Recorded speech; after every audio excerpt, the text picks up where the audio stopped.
विद्यार्थियों नमस्कार।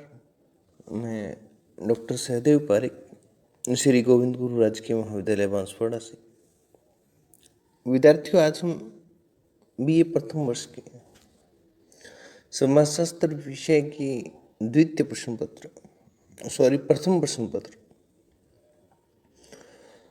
परिप्रेक्ष्यों के विषय में द्वितीय परिप्रेक्ष्य, आज के संघर्ष परिप्रेक्ष्य के विषय में चर्चा करेंगे। और संघर्ष परिप्रेक्ष्य से पूर्व में हमने उद्विकासीय परिप्रेक्ष्य के विषय में चर्चा की थी। आज का जो हमारा परिप्रेक्ष्य है वो है कॉन्फ्लिक्ट पर्सपेक्टिव। इस दृष्टिकोण का प्रवर्तक जो है वो कार्ल मार्क्स माने जाते हैं और संघर्ष दृष्टिकोण को मानने वाले सभी विद्वानों का कहना है कि वर्तमान समाज को संतुलित समाज मान लेना एक त्रुटिपूर्ण अवधारणा है और उनके अनुसार वर्तमान समाज स्वार्थों के संघर्ष से काफी ग्रसित है और सामाजिक जीवन का प्रमुख आधार सामान्य सहमति नहीं है, परंतु असहमति के भी वे विभिन्न आयाम हैं जो विभिन्न समूहों के मध्य सत्ता को प्राप्त करने की प्रतिस्पर्धा के फलस्वरूप प्रकट होते हैं। अतः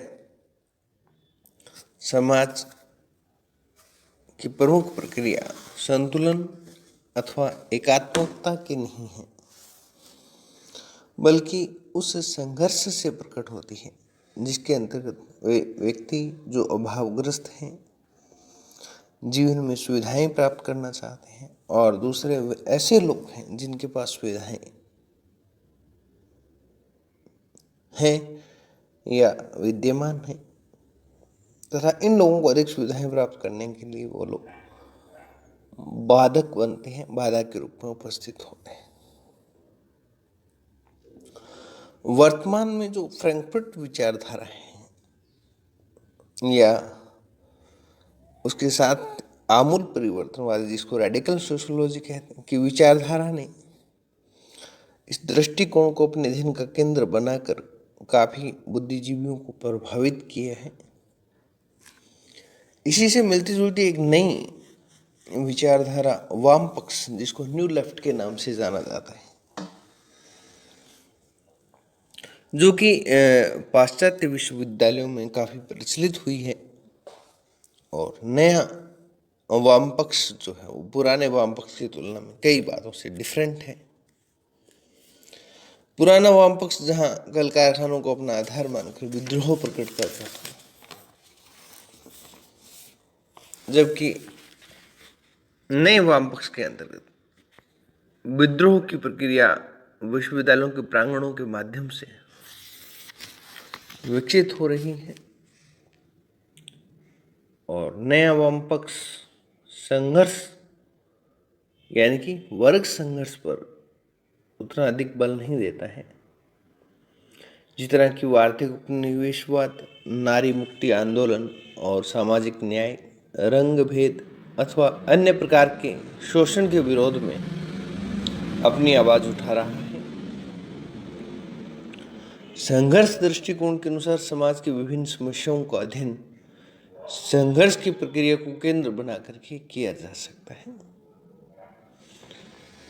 यानी कि इसमें जो संघर्ष की प्रक्रिया, उसमें जैसे आर्थिक उपनिवेशवाद, नारी मुक्ति आंदोलन, सामाजिक न्याय या रंग भेद, इन्हीं चीजों को मान करके रूस, पूर्वी जर्मनी और यूरोप के अन्य देशों में साम्यवादी व्यवस्था के असफल हो जाने से इस विचारधारा को करारा झटका लगा या गहरा आघात पहुंचा है। इस विचारधारा के साथ कुछ ऐसे समाजशास्त्री भी जुड़े हुए हैं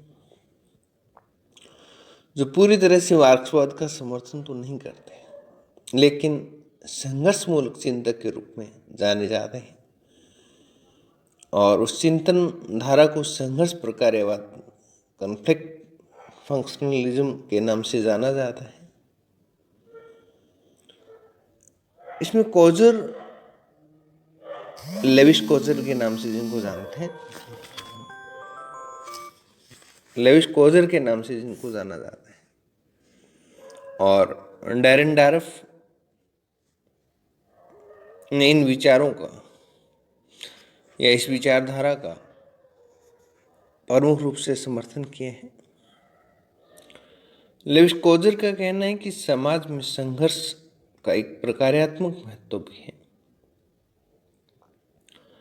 हर एक सामाजिक व्यवस्था के अंतर्गत संघर्ष की अपनी आवश्यकता होती है, और क्योंकि संघर्ष का एक सृजनात्मक पहलू है। सृजनात्मक पहलू मतलब कुछ एक नया निर्माण करता है। जैसे कल कारखानों या बड़े व्यवसायों में मजदूरों के वेतनमान एवं सेवा शर्तों की सुधार आंतरिक संघर्षों के माध्यम से ही संभव हो पाता है। वो ये कहते हैं कि जब तक मजदूर वर्ग संघर्ष पे उतारू नहीं होता है, तब तक ना तो उसके वेतन भत्ते बढ़ते हैं और ना उसके कामकाज की जो शर्तें हैं वो सुधरती हैं। और इन सब में सुधार जो है वो संघर्षों के माध्यम से ही संभव है, और इसी को वे संघर्ष का प्रकारात्मक पहलू मानते हैं।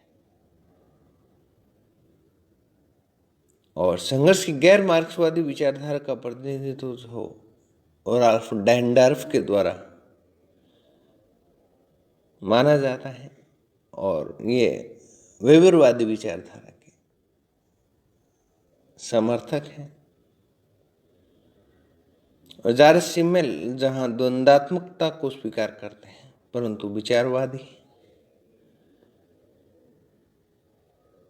कोजर को यहाँ प्रकार्यवादी माना है। और इन्होंने अपनी पुस्तक the function of social conflict 1956 में